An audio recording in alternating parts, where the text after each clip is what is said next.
first things first, did we all know this was coming? Did people suspect this? That it was only a matter of time until the Joe Rogan podcast kind of strayed into this area and started saying things about the Russian invasion, things that are, let's just say, fear-mongering, to say the least. Did we expect this?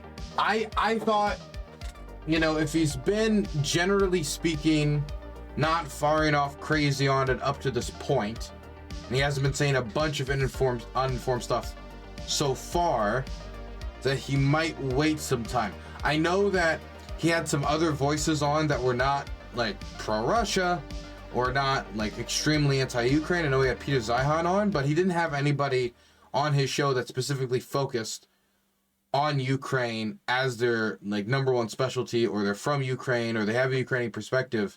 So there was always the fear that by having on these guests like Donald Trump, JD Vance, or all these people who are going to be pumping out the ideas of like, oh, Zelensky's a salesman, or overselling the amount of aid we've given, or like not, or underselling the usefulness to either America geostrategically or the commitments we've made historically.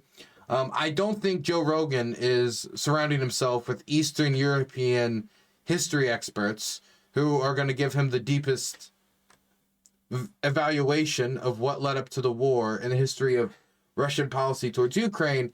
And instead, I think he's probably going to get, surface level salesmen like Vivek, who's going to give them a dialogue tree of, well, if you know this, this, and this, wow, that's crazy. If you know that America talked to Ukraine about NATO membership, you know that Russia doesn't like NATO all that much, that Russia and Ukraine used to be one country and have deep relationship. Well, if you only know these three pieces of information and you don't know anything about what led to Euromaidan, or even if not that, not only that, maybe you have counter information. You think Euromaidan was a coup. You're negatively informed on what happened. And then you start getting these tidbits of information of bioweapons or whatever. But if you have this dialogue tree and you're not getting a more fleshed out perspective, then even those who would be more hesitant to wait and not say anything because they know their own limitations, know how uninformed they are on a topic.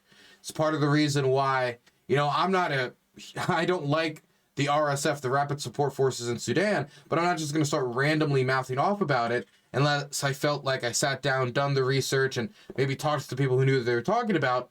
Because even though from my cursory understanding of the conflict, I do not think Hemedti should be the leader uncontested of Sudan, I still don't think I'm informed enough to go out there and start firing off statements. But if you surround yourself enough with people who are projecting it one way, they all keep coming back to you with the same dialogue trees, because most of these anti-Ukraine talking points, to be completely blunt, are regurgitated from the same commentators and the same thinkers over and over and over, and then regurgitated to more people through commentators who don't even understand the theory that the original people that said these, like John Mearsheimer, for example, even knew to build it, even if I disagree with that theory, even if I disagree with that person.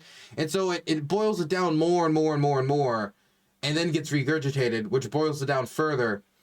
And so to me, looking at it from the outside is very frustrating, because I just hear the same dull talking points again and again and again. But if you're in that information bubble, if you're in that information circle, it's like, wow, oh my gosh, everybody's saying this. All the smartest people I know are saying this. I keep hearing this again and again and again and again and again. And then, all of a sudden, this theory that you might not even fully understand, maybe you do, but this theory that's certainly not showing you the full perspective of the war almost becomes like, well, of course. Well, of course, this is the theory, because I hear this all the time from all the people that I respect in my social circles and all the people I respect on my favorite podcasts. Even if I hear it in different variations with different turns of phrase through the mouths of different people, I keep hearing this again and again and again. This is not only a viable explanation or a viewpoint to view the war. This is the obvious explanation. This is the obvious way to view the war. That's what I feared would happen with Joe Rogan. I kind of already knew that he was around these people. My fear was that eventually his hesitancy from a lack of knowledge would be overweighed by him hearing it from enough people, it getting rubbed off on him, and then him taking that leap. And it seems to me that he's finally taken that leap. And he's done it at the worst time. He's done it post-election, when we know Trump's getting in there, where right now one of the biggest countermeasures against Trump, giving the Ukrainians a bad deal in order to deliver immediately on a campaign promise that might not be so practical to work out immediately if you don't have the proper leverage or you haven't shaped negotiations enough in order to get the best deal possible, unless you want to make massive concessions that might not be necessary otherwise, giving leverage to your negotiating opponent. And as somebody, wrote art of the deal, I would hope he would have some sense of negotiation. At this point, Ukraine would want to keep a resource known as public support. Be able to know that if Trump was completely abandoning the Ukrainians, the American public would be like, oh, that's bad. We're going to make this your Afghanistan, a foreign policy disaster that drops down your approval rating by 10, 15 points. Not the best way to start your administration, with a foreign policy failure. And it will be impossible to broadcast the falling of Kramatorsk or Sloviansk or certainly cities like Zaporizhia, or even worse, going deeper and deeper into the country. You cannot broadcast these and not show them as American failures. If we just completely abandon them, casualty numbers increase, the Russians push harder, or some naive peace deal falls through and somebody gets backstabbed, because it's not like the first time that's happened in this war. So at this moment, I think it's really important that there be a well-informed American public who can pay close attention, or close enough attention to what's going on to know that, oh wait, the government's about to sell them out. We're not okay with this. We think this is weakness. We think this is against Trump's philosophy of peace through strength. We're going to check him with a reaction public support. That now, am I betting on this as being like a foolproof way to support you? No, I don't think this is a foolproof way. I think Trump has been somebody who's willing to buck public support in certain circumstances, but I do think that he is somebody who certainly wants his brand to be in a good image, and dead bodies in Europe because of bad peacemaking or a bad deal forced upon an ally that will get verbal about it being a bad deal and will talk openly about, wow, it looks like America's lost. It's lost its influence, it's lost its power, et cetera, et cetera. I don't think that's something Trump wants. But I think that the less America cares, or less Americans think it is in our interest, or that it is worth supporting Ukraine, the bigger that becomes, that sector of the population, the less risky it is for Trump to sell out the Ukrainians. So if somebody was to come out and start saying World War III this, World War III that, World War III is inevitable if we keep down this path, or that the Ukrainians, they're bringing this on, or et cetera, et cetera. If people were to come out and start throwing out those pitches to the public, now would be a bad time, because right now is a crucial moment for public sentiment around the war. Both if there's the option that might be better than the alternative of accepting really, really bad terms, of having to trudge it out for another year to support the Ukrainians and try to preserve as much manpower as possible, preserve leverage for any future deal, try to trade land for land to get maybe Mariupol back and get Mediopol back in these different places that have been occupied. Or if there is a deal, the Russians should be able to see the alternative as very bad, i.e. continuing the war for another year, burning through even more of what's left of the Soviet scrap heaps from the USSR's military production, and losing more manpower in a country with a demographic crisis, squeezing the economy more, not being able to directly address the inflation question in a positive manner. Looking at that alternative, do we really want to go down this route? But the more painful it is going to be dependent upon it being clear that the United States and Ukraine's allies is willing to support Ukraine through. Because you could be in the kind of paradoxical situation where showing that you are willing to completely cut out support for Ukraine and abandon them in an effort because you want to bring peace is just going to egg on the Russians, because they think victory's around the corner, Now they don't need to negotiate well on Ukraine's terms. Now you can negotiate on Russia's terms, which then makes peace less likely because the Ukrainians are not going to be willing to accept it. And then the West could end up getting deals that they don't see as conciliatory enough to the interests that they want to see attended to. And so you're in the paradoxical situation where making it clear that Ukraine will get support for as long as necessary in order to get an arrangement that works, that actually, maybe will dissuade a future invasion and will guarantee Ukraine some peace, sovereignty, and the ability to rebuild itself. If you don't make it clear that you're willing to stick it out for them, you could actually end up egging on the Russians to continue another year because they could just bet on, oh, you guys, your willpower is falling out. We can stick through it. And so paradoxically, making it clear that you'll support Ukraine much longer might be what's necessary to add the pressure now to end the war sooner. Where if you're wishy-washy and you're taking this middle-of-the-road approach, they could make a bet that might end up not even being true. Maybe you are willing to stick it out. But because they don't clearly read that, because they could see situations where that might not be the case, they stick it out anyway. And so right now, I think public sentiment is really important for how the Russians are judging how they want to move forward, how the American government will judge how much they would be willing to sell it to Ukrainians, how much they have to stick out with the Ukrainians, because I do not believe that the Biden administration versus the Trump administration is going to have the same values when it comes to supporting Ukraine or the same interests. I'm not saying that it's impossible for Trump to support Ukraine, but I think it has to be much more on a I scratch your back, you scratch mine deal-making basis. How about we'll allow you guys to pull out your troops out of Europe or replace them with Ukrainian soldiers in these bases?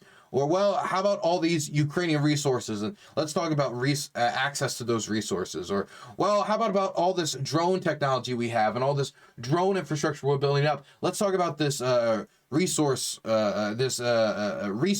trading. Of being able to work with each other on the development of this advanced technology that's changing the landscape of warfare. See, I'm not saying it's impossible. You could see maybe someone like Marco Rubio and others making a full court press in the administration tied with something like that might be able to make. But right now we're flipping coins on top of flipping coins.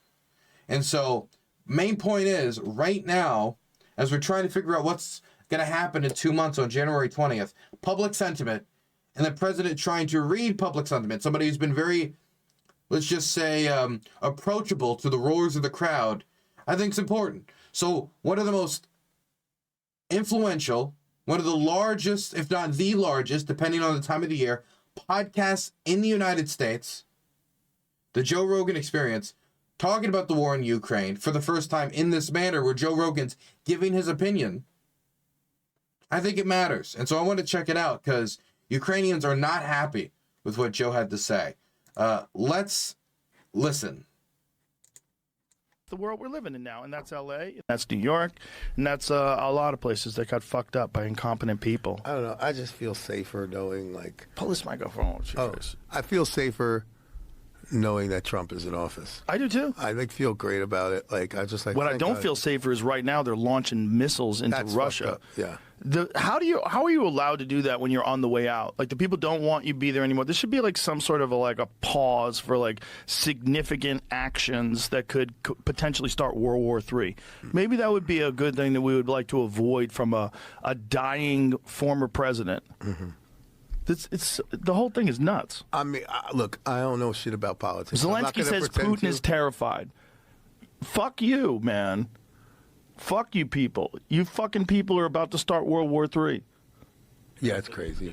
Russia fired a missile today.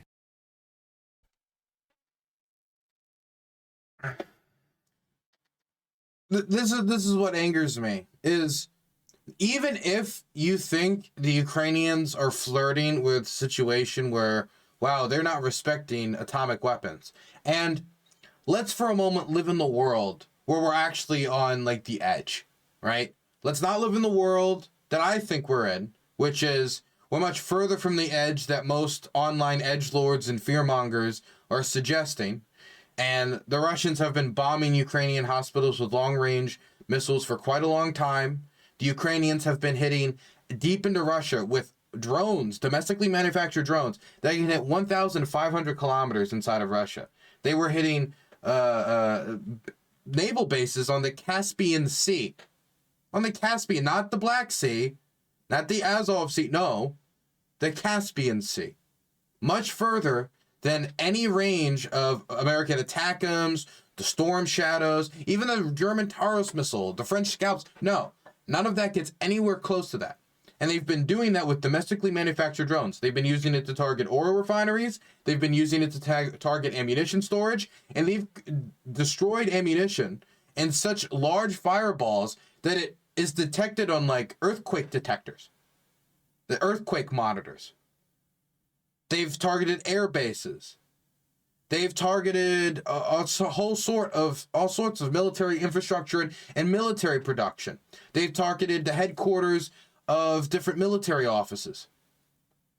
And so for me, the main element here is that versus the domestically manufactured drone for them to hit these targets, they are now able to hit it with a American ATACMS that can go about 300 kilometers. That's about half of what would be necessary to reach Moscow. So you're really going to be hitting the border regions that are being largely used to fight Ukraine. They're going to be able to hit these regions that they already could have up to this point, mind you. Again, these drones can go that far.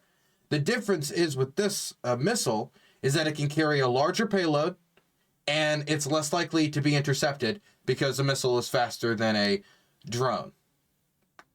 These are the main differences. It's American, larger payload, less likely to be intercepted. It's not that we've just given the Ukrainians the ability to hit the Russians. The Ukrainians have been hitting the Russians for a while. In fact, the Ukrainians, if you want to talk about the American component, reel back the American component for a bit, because once the Russians expanded the war by invading Kharkiv again, earlier, way earlier in the year, when they did that, American weapons were approved to strike over the border. Why? Because the Russians were deliberately using American restrictions. They were taking their guns, bringing them right across the border, and then bombing into Kharkiv, supporting offensive operations, knowing that American Gimler's rockets and other weapons that we had provided them to defend themselves, in agreement with the Budapest Memorandum that we and the Russians both agreed to in the 90s, they were not able to use it because the Russians were using that blatantly. They were using this political restriction. And so we approved it. Because if the Russians were going to expand the war, then we would approve the Ukrainians firing upon the weapon systems that were deliberately being used to support offensive operations of the country, that in a way to take advantage of these restrictions. So we approved striking across the border, which it did, destroyed some of these systems. I think there was some very famous instances of Russian troops getting kind of domed across the border, trying to respond to the Kursk incursion, in part because of this. Fact of the matter is, American weapons have already been approved to being used over the border before, so that red line's been crossed. Long-range strikes, the Ukrainians have the drones and have been doing much deeper long-range strikes, targeting oil refineries, air bases, ammunition storage, all sorts of things, all across Russia. So the main differences here, in my estimation, is instead of it just being American weapons in the Kharkiv region or around the Kharkiv region across the border, it's now all across the border for about 300 kilometers, and it's payload and speed. These are the things that have changed. These are the things that have changed. And once you put it in that context, now you're saying the Russians are going to start World War III with an alliance of 1 billion people. 1 billion people live in NATO countries, with all these militaries that are quite, even if they have problems, they're quite quality militaries. They're going to start war with all these countries, including multiple atomic powers, because now the Ukrainians are hitting the Russians with missiles instead of drones, which can carry a heavier payload outside of the regions that they're already hitting with American weapons. For example, the regions around Kharkiv. Once you put it that way, starting World War III over that doesn't seem particularly likely, as most analysts agreed.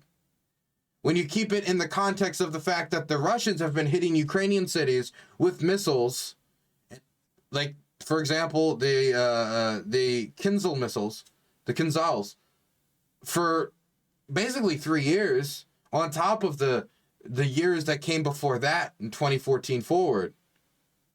Like children's hospitals, maternity wards, trauma centers, schools, both college level courses, what you would say grade level schooling, kindergartens, playgrounds, killing a lot of civilians in the process. And now we're having these missiles being used against military HQs, ammunition storage, and bridges being used to transport troops. And this is what's going to cause World War III. From the Ukrainian perspective, all the way back to our original point, from the Ukrainian perspective, even if you were to discount all of that and say, we are on the edge, of course the Ukrainians going to be like, yeah, they're scared because of mutually assured destruction. Let us defend ourselves. They've been bombing our children's hospitals for so long. I really wonder, and maybe this is the viewpoint I'm sliding into, if Biden should have approved the long-range strikes after the strike on the Ukrainian Children's Hospital, using the moral injustice as a justification to target the air bases that were being used to bomb Ukrainian hospitals and civilian infrastructure, and by using the clear morality of that moment, it would make it impossible for news headlines and the wider public to ignore that when talking about these strikes. Because now, doing it 2 months out, I know that the Trump coming into office gives them more geopolitical cover, and I think it even decreases the odds of the Russians responding in some way. But I think it would have made it much easier in communicating with the public, and there would have been moral justification. Can I just also say, Rogan's idea about making it so that if another president won an election, the current president can't make any consequential decisions, this is a terrible idea. There's already problems with America's adversaries doing stuff around elections. For example, when was the Tet Offensive? It was around an American election season. When did the Viet Cong plan attacks around American elections? They wanted to affect the American elections. They wanted to have an effect on the American electorate. What is the Russian offensives right now being scheduled around? The swearing in of the next president of the United States. So if they're going to be reacting to it and, taking offensive actions, ordering military operations based around American elections, handcuffing the current administration, say, nope, there is now North Koreans invading Europe. You can't do anything. Why? Because someone else won an election. So America is out of action for the next 2 to 3 months. Out of action. We will see you when we see you. It's not good for our allies. It's not a good look for the United States. And you're basically giving all of your geopolitical enemies, like, here's a 3-month period where you just hit America. Just wait. Just wait. Don't worry. Just wait for the 3-month period. Doesn't seem very smart. Doesn't seem very smart at all. If people elect a president of the United States, do not elect a president of the United States to serve for 3 years, 6 months, and, just to kind of sit there for another 6 months as we wait for the new guy to come in office, who's the next president. No, you elect somebody to serve for 4 years. They should serve for the full 4 years. It shouldn't be a compromise office for the last 2 months. It's already going to be compromised because people see them as a lame duck president. I don't see the need to compromise it any further. They fired an intercontinental ballistic missile for the first time ever. That's okay. Number one, they didn't fire an intercontinental ballistic missile for the first time ever. They fired them before. I think what you mean to say is that this is the first time they've used an intercontinental ballistic missile in combat, which is also not true because it was an intermediate ballistic missile using MLRS, like multiple reentry vehicle systems, for testing operations, which is what they did. They were inert. They injured like 2 people, but it didn't really kill anybody. It did some damage, but it wasn't super destructive, targeting Ukrainian military production. That's what happened. So a test of an intermediate range ballistic missile with multiple reentry vehicles in the city of Dnipro. It's the first time one of those has ever been used. That's insanity. It's fucking insanity because those intercontinental ballistic missiles can have nukes on them. What's great about this conversation is the guy he's talking to said, I don't like talking about politics, or I don't know anything about politics. And this is the man that Joe Rogan decides to start talking about intercontinental ballistic missiles and like multiple reentry vehicles and like escalation. Because here would be my question to Joe Rogan. Okay, North Korean troops have invaded Europe. What do we do? Do we do nothing? If we do nothing, does that risk them doubling down on the policy? And before you know, it's not 10,000, it's 100,000. Which I remember there have been some reports talking about the possibility of rapid expansion of the program as Russia needs manpower. And if people were talking about, oh, well, you know, at least the Russians wouldn't invade anyone else because they'd be so beaten up. I mean, they would lose so much manpower. If they're able to just drag manpower out from other allies like that, I mean, kind of removes a pressure on their offensive operations. But what do you do in response to that? What do you do to make it clear that said escalation will not go unchallenged? Because if you don't challenge it, you could just end up escalating, maybe not atomic war, but escalating the amount of foreign armies invading Europe. You have to do something. What and didn't, but if it does, the whole world changes, and it changes because of the military-industrial complex, and it changes because of the money that's going to Ukraine, and it changes because the outgoing president or whoever the fuck is actually running the country is just... What does any of this mean? The world will blow up because of the military-industrial complex. Military-industrial complex, even if we were to say that they're the ones pulling all the strings here, I think we're really dumbing this down tremendously, but okay, sure. Wouldn't they have an interest in making sure that the world stays not blown up, because then where's all their money and power? It's like when people talk about like Russia actually nuking the world. It's not that I don't think the Russians will nuke the world. It's just it's going to be very difficult to convince a Russian elite to blow up all of their money and power and influence. They'll be able to keep some in underground vaults, but if they want to keep significant amounts of their money, power, and influence, that's going to mean keeping the world not irradiated. And the same thing would be true about the military-industrial complex. If you want to make tons of money lobbying in the U.S. government to make high-precision, single-use missiles to take out targets the size of a coin from 1,000 miles away, you're going to need a state that is able to raise the funds to actually purchase those munitions and go on those adventurous conquests. decided to do something fucking insane. Yeah, fucking insane. I mean, again, we talk about this as so crazy, it's so wild. Russia's been using missiles to bomb Ukrainian cities since the start of the world. It's never described in this way. It's never talked about in this way. It's the fact that it has an American flag on it, and so it's an American munition that they've already been using, mind you, but now it has a wider radius on where it can be it can be applied, including across the border when the Russians are bringing what should have, this would be my big question. What should Biden have done in response to North Korean troop deployments, if not this? Because that's what Biden says this was in response to.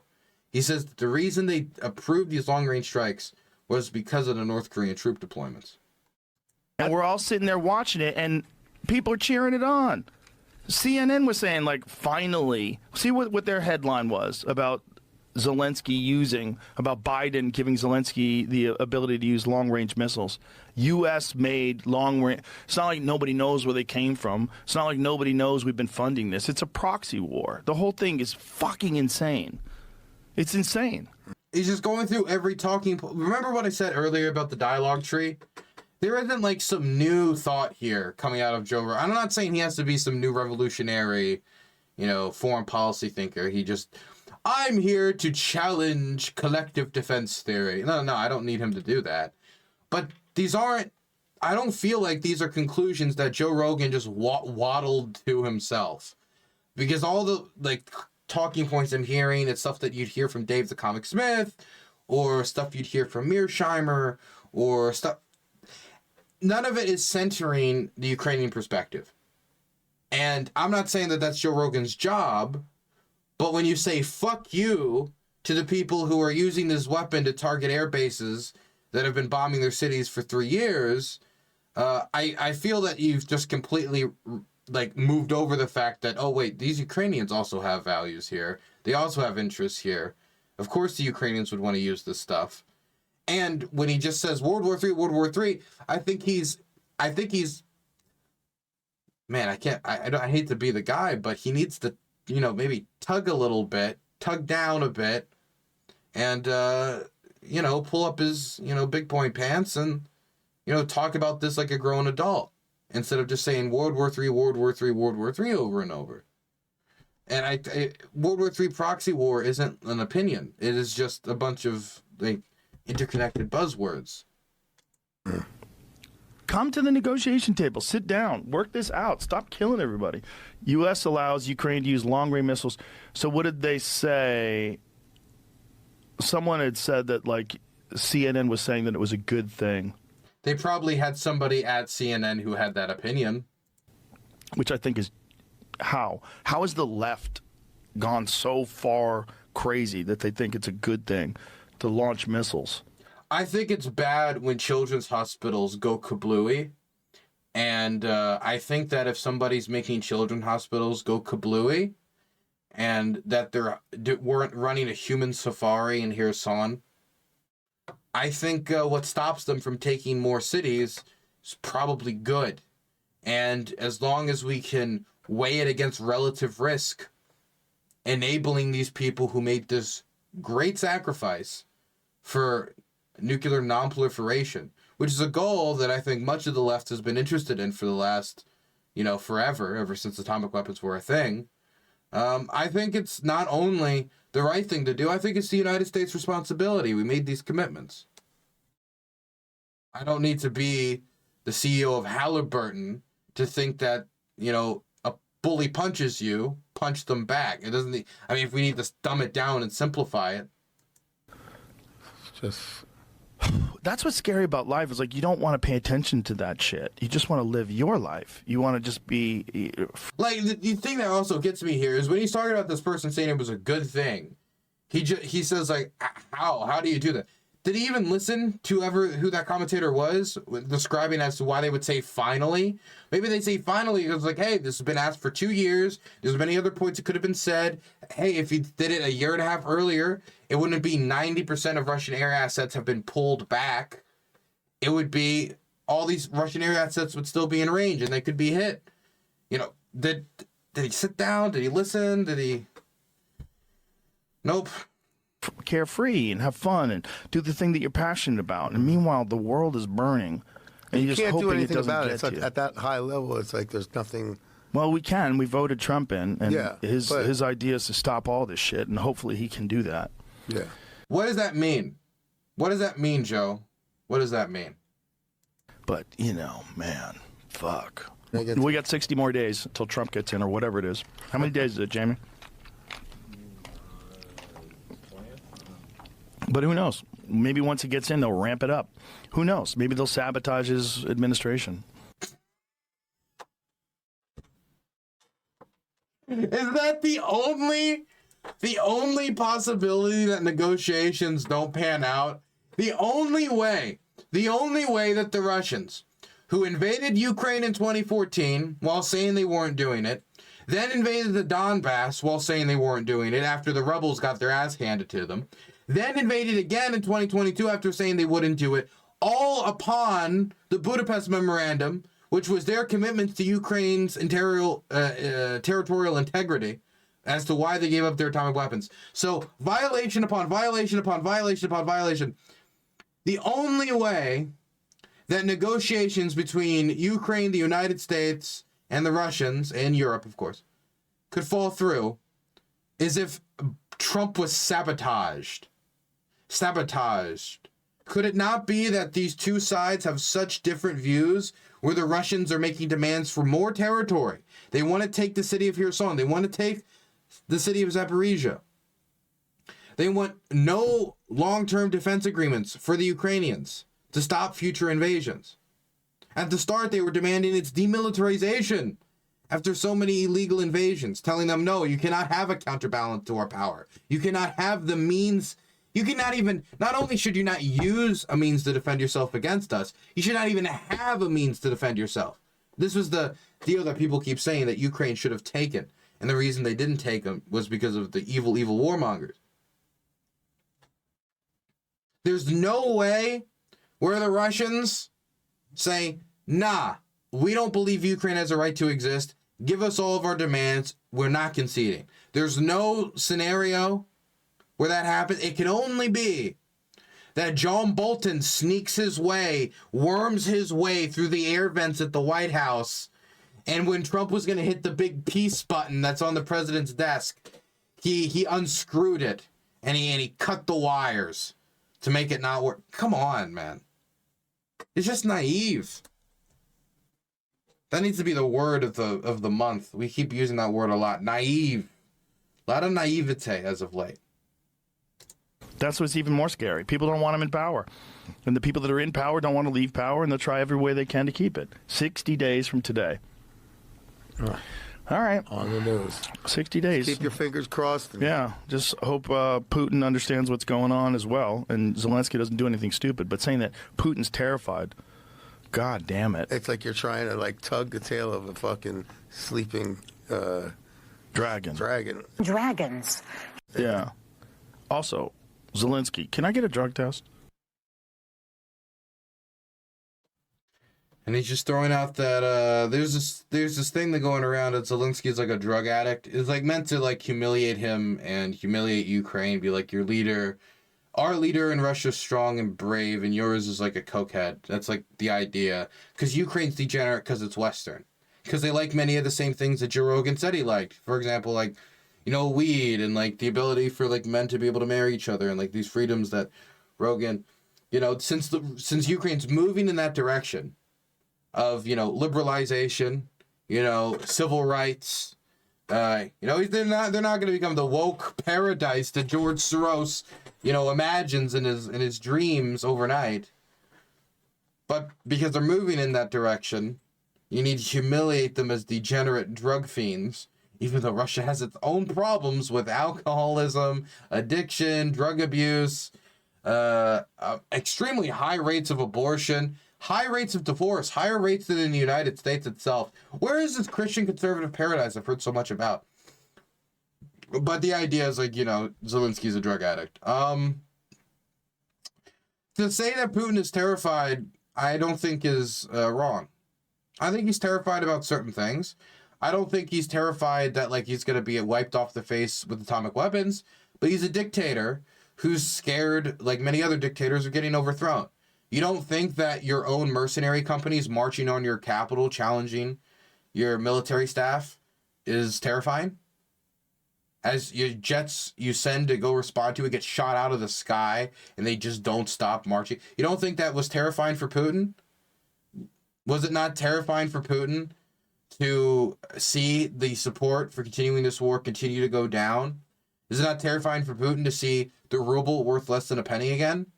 Is it not terrifying for Putin to see all these oil refineries targeted and see all of these companies that need to be operating at a profit are not? They're operating at a loss.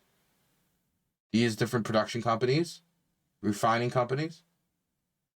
Like there's a bunch of things that Putin could be terrified about.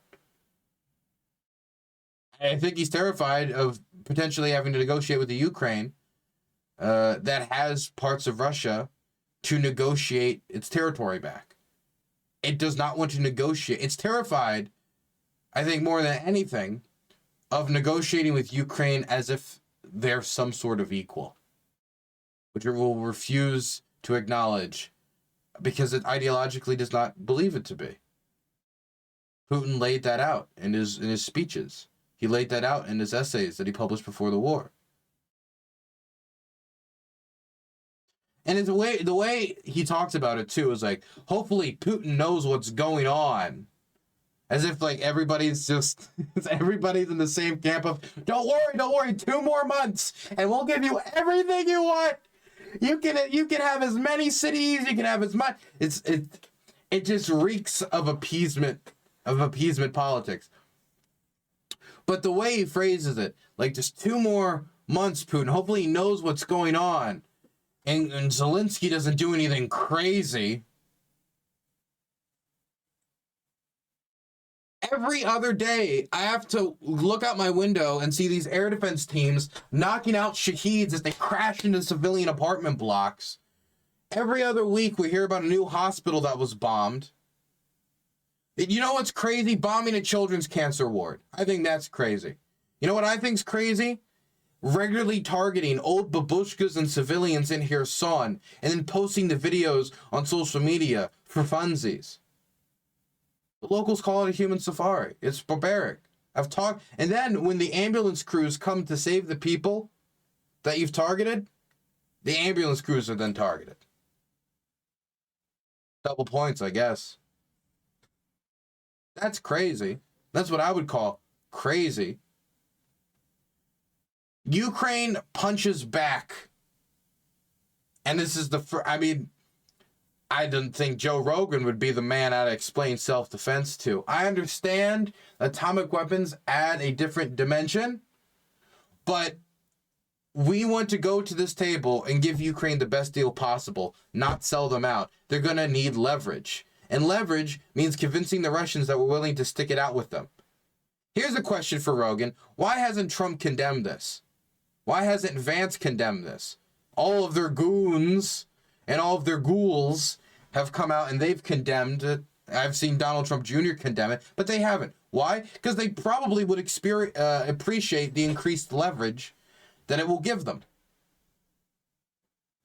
I think I mean, Vance might be quiet because we're told to be quiet, but I think Trump, out of all the people, I would think would be okay with, you know, getting a little close to the sun. I think Trump's really up there. Mr. Rocket Man, Fire and Fury, who was talking to his generals about, well, we have nukes, why can't we use them? I also just on its face reject the idea that Trump is going to be a safer, more secure bet for nuclear nonproliferation and atomic weapons control. I just refuse that outright. I've never seen a convincing argument. Anyway, I don't know what else to say about this besides that was just a bunch of dribble. Nobody is going into that compilation of words and leaving it more informed. And it's disappointing because, I mean, he could have any number of pro-Ukraine people on to describe that position, or even just like random Ukrainians on to describe what it's like to live there. So maybe he'd just like not react immediately like, fuck you, man, fuck you. But there are a few Ukrainians coming out saying, hey, let's talk, including former heavyweight let me rephrase that. Former unified heavyweight champion of the world and current mayor of Kiev, Klitschko, Vladimir Klitschko. Joe Rogan, I listened to your latest podcast. I'm sending you this video to let you know that I disagree. You talk about these American weapons being sent to Ukraine, which you believe will lead to the Third World War. So, let me tell you that you're repeating Russian propaganda. Putin's Russia is in trouble, so they want to scare you and people like you. His war was supposed to last 3 days. It has lasted 3 years, thanks to the heroism and sacrifice of us Ukrainians. So you're using the only weapon that Putin really intends to use, propaganda. And this weapon really weakens our democracies. Putin's Russia wants... Oh, by the way, I said that he's the mayor of Klitschko. That's not true. Vladimir Klitschko is not the mayor. His brother Vitaly is the mayor, so I got them confused. This weapon... For a moment, and you know, I have no excuse too, because I'm a boxing fan and I follow the war. Weapon really weakens our democracies. Putin's Russia wants to destroy Ukraine quietly. They want America to stay quiet. Not great, but quiet. A great America is not an America that abandons countries that defend freedom with their lives. In short, you see, I have quite a few points of difference. If you invite me on your podcast, we could discuss them like free men. Okay. Now, honestly, I could not think of a better option. Have him on with his brother as well. Have the Klitschko brothers on. I mean, Joe Rogan is a huge fight fan. The only time I actually listen to Joe outside of, you know, segments like this is when I'm listening to him interviewing like The Undertaker or, you know, Tyson Fury or Deontay Wilder, or doing interviews in like the fight world or the fight periphery world as with wrestling. That interests me. That's the only time I listen to his show, because that's where I'm like, okay, he has good knowledge here. I want to listen to that knowledge.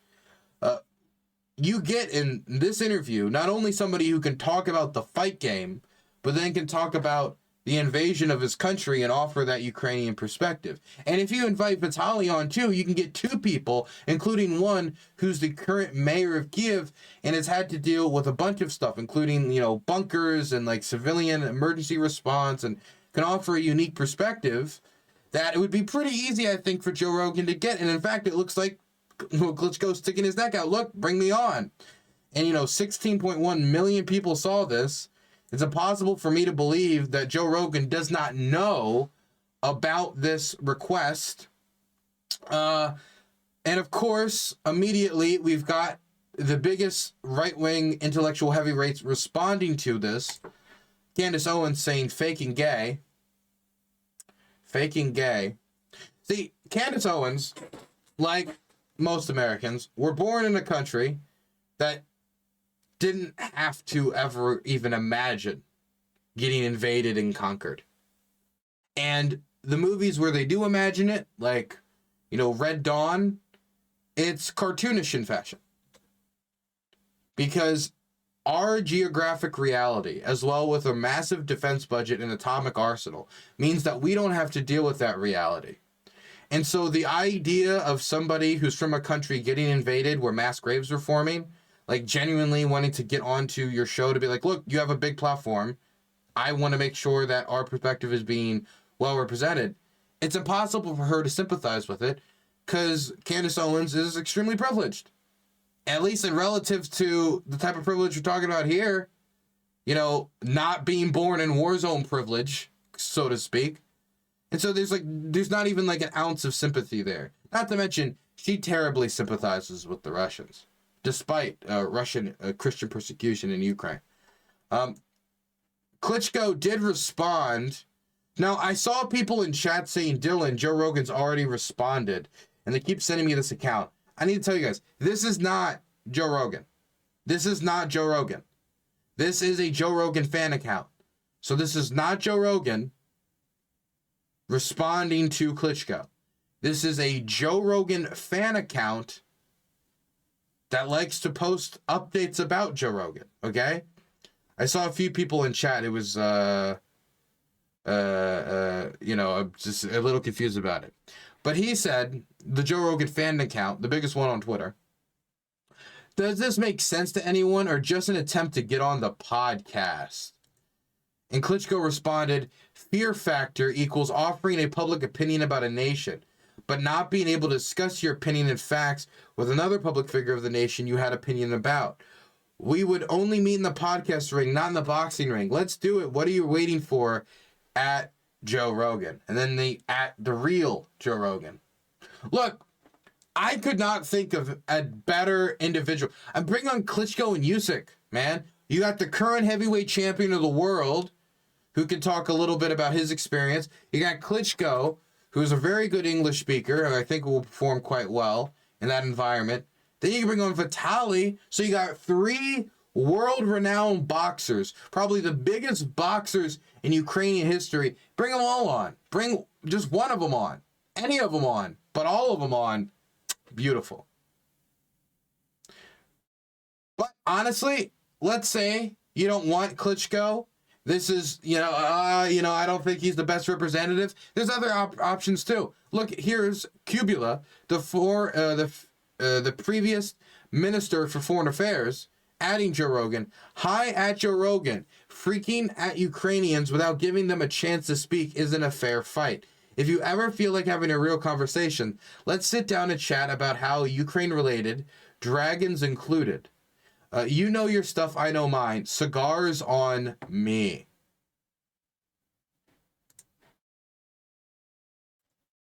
So,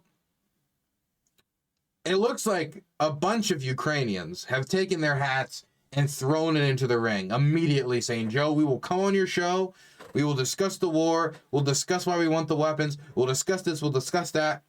And in my mind, he opened his mouth about the country.